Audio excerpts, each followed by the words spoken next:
Hello everyone and welcome to our Daily Manna.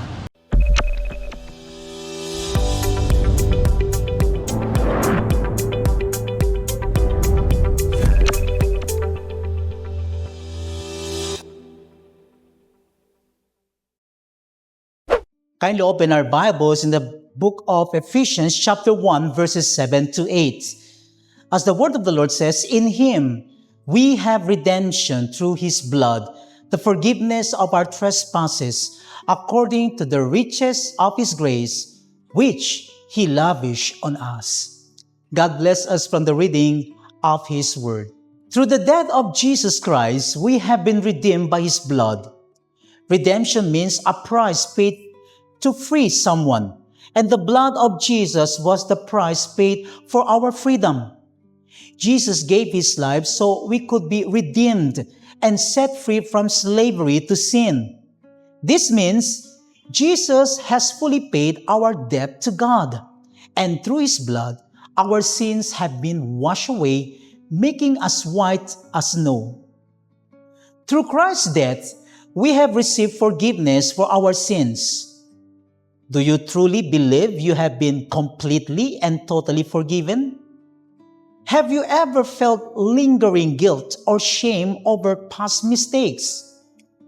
Do you still try to make up for your failures or feel the need to perform penance to pay for your sins? God's word assures us that His forgiveness is total and complete. Why? Then, do we carry guilt or shame in our hearts when Christ has already declared us fully forgiven? Brothers and sisters in Christ, hear this truth today. Your debt has been paid in full. If you are in Christ, what you owed has been canceled. Over 2,000 years ago, Jesus accomplished what we could never do.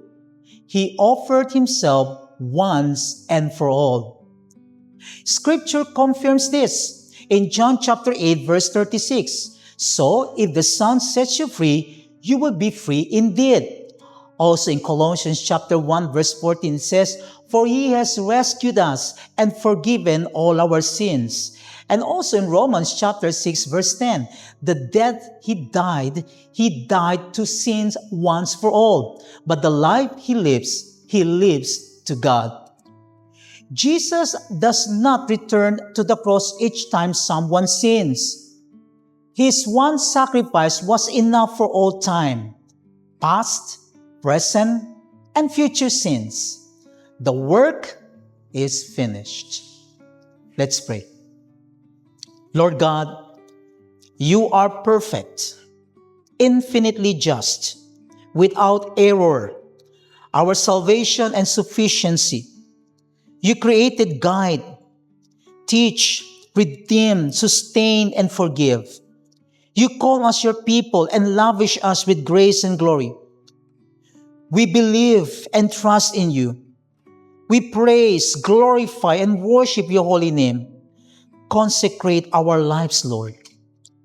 You have given us new life in Christ, our Redeemer, rebirth through water and the Spirit. This salvation transforms us into Christ's likeness as we grow in faith, grace, and knowledge of our Savior. As Christians, empower us to share the gospel's truth for Your glory. Heavenly Father, we cling to Your promise of eternal life through faith in Christ Jesus. Though we suffer, let trials refine us, knowing that while our bodies weaken, You renew our spirits daily. Thank You for Your word. Amidst earthly struggles, keep us steadfast, for in Your kingdom, You will crown us with life.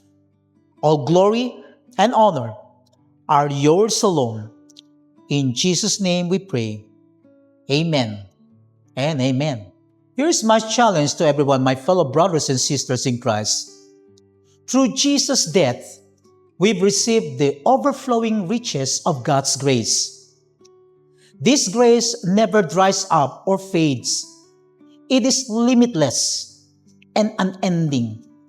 God's grace empowers us to live in true freedom. Freedom from guilt, shame, and the bondage of sin. Today, ask yourself, do I live in the joy of this salvation? Do I still try to earn forgiveness Jesus already paid for? Am I sharing this hope with others? Rejoice! Christ conquered sin and death once and for all. He does not return to the cross. His work is complete. Hallelujah! And let us thank God for His victory and live in the freedom He purchased for us. God bless everyone and shalom.